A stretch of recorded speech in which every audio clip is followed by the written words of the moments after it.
Today's date, the date of this video is January 3rd, 2020. It's Friday. It's 2020. We're going to have a big election this year, and as a result of our first study of the new year, it was a Wednesday night study at BBF called Current Events Update 2020, full edition.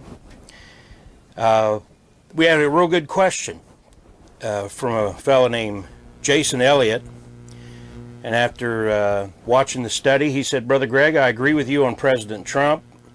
I do struggle, however, with his compromise on sodomy. How does one balance the desire for our nation to keep biblical attainments with compromise on things like sodomite rights?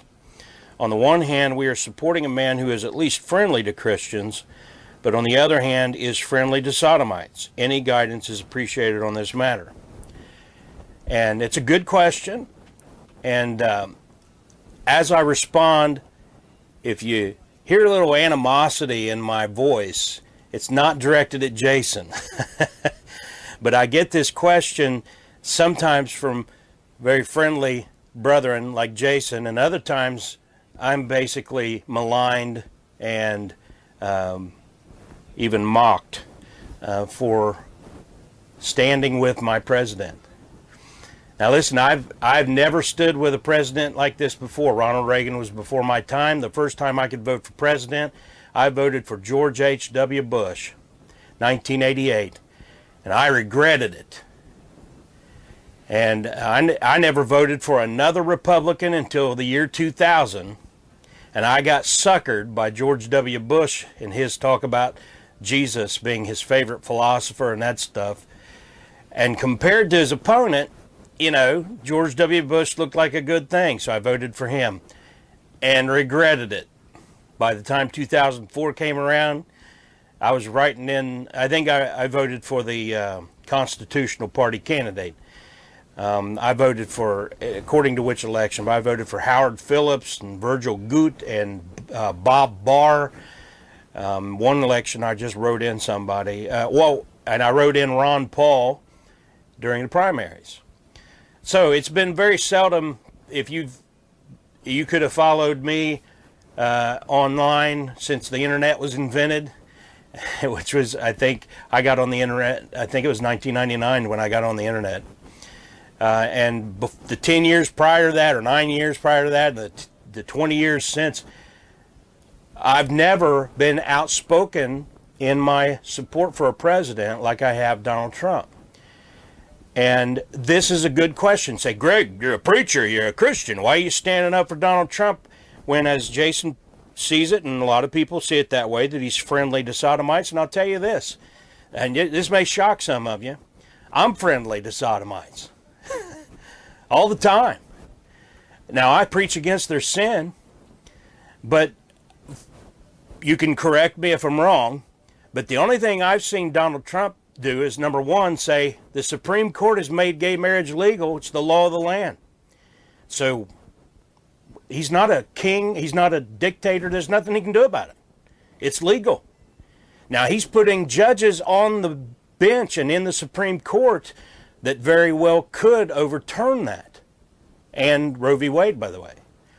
So his words, all I've heard him say is the facts. Gay marriage is legal. What can you do about it?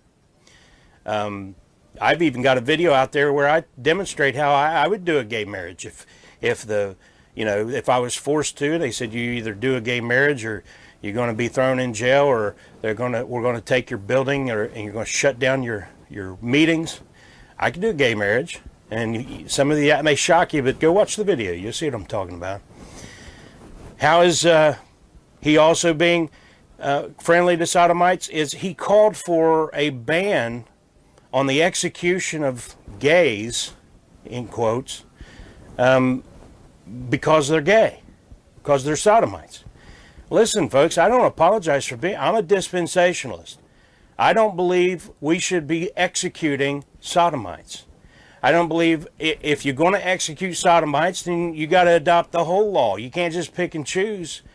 under the Mosaic law, is the only time in the Bible where God's people were called upon to execute homosexuals, sodomites, LGBTQ, gay, whatever your flavor is for that death style, and that's sin.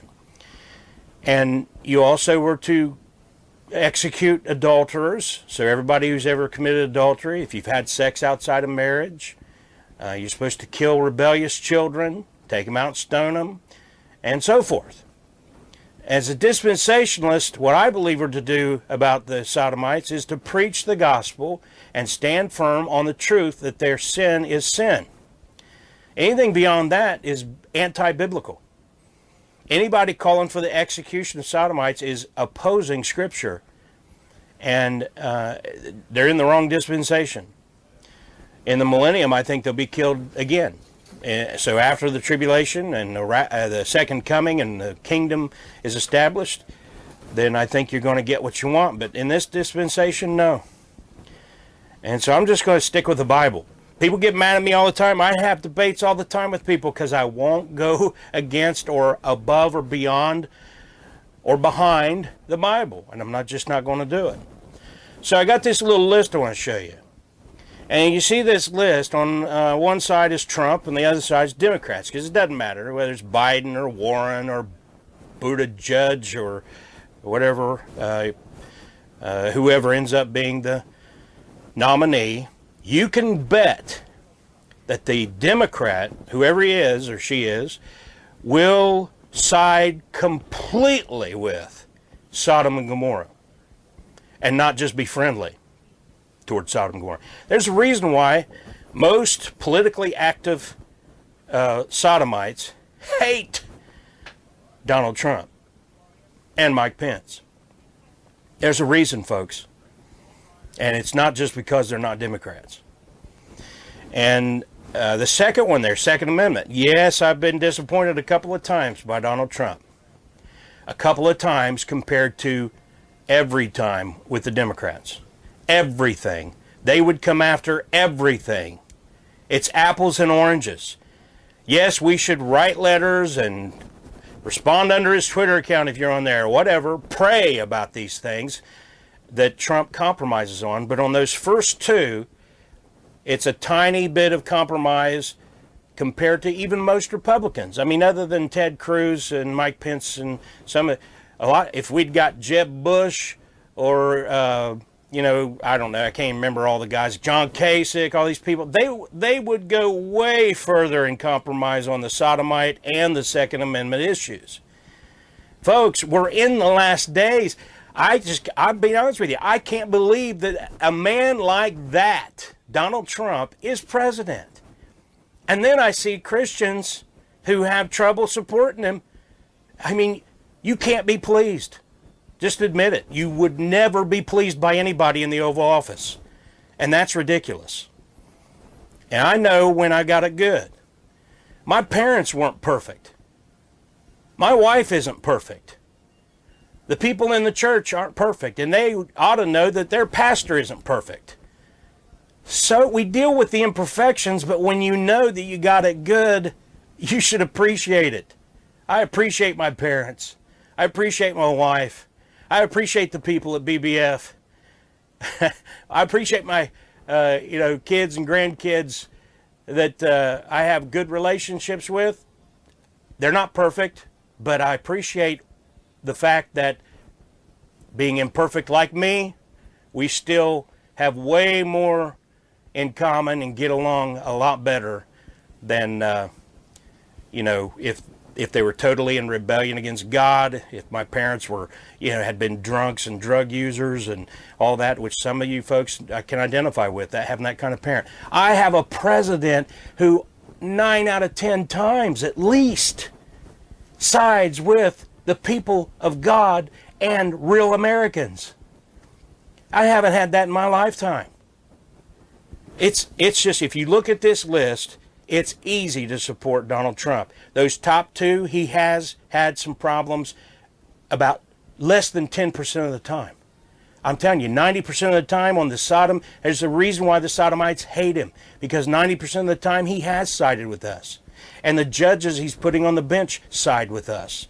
The Second Amendment, bump stock, I don't know if there's maybe one other issue I can't remember off the top of my head. 90+% of the time, he's as solid as can be on that, compared to Democrats 0% of the time. Anti-abortion. Enough said. I don't have to say anything about that. The man has been totally with us on the abortion issue. I think he says that in the case of the life of the mother, again, that's less than 1% of abortions that have ever been performed. In the cases of rape and incest, you're still under 1%. And there are other, I don't know, I think most Republicans say that. So where are you going to go? Some of you want the Apostle Paul to come back before Jesus comes back and be president. Otherwise, you're not going to be satisfied with him. He's anti-socialism. The Democrats are socialists. Trump is pro-Christian. The Democrats are anti-Christ. They kicked God out of their platform. They took out, well, and the next is pro-Israel. Democrats are anti-Israel. They took out the call for the embassy to be moved to Jerusalem before Trump even did move it. And their policies speak for themselves, but listen to the Democrats talk. It's the whole BDS movement is almost all Democrats. The whole pro-Palestinian movement is almost all Democrats here in America. Constitutional judges. I mean, he's setting records. The liberals in this country are just beside themselves because Trump is packing our courts with constitutionalists. And no, Bush never did that. Neither Bush did that. And even Reagan failed in a big way compared to Trump. Deregulation. If you don't own a business or you're not involved in business, you don't understand how important that is. And he's not got an A+ record on deregulation, but he went from our previous presidents were Fs, including the Bushes, F. And he's gone to about a B+. Lower taxation. And the numbers in the trillions of dollars that have come back from offshore accounts and now is being pumped into the American economy because of the lower taxes. And, you know, if you think, oh, the rich get rich and the poor get poorer, as the Democrats say, you believe a lie. The rich do get richer and the poor get richer. The poorest in America are better off than the affluent in most other countries on the planet right now.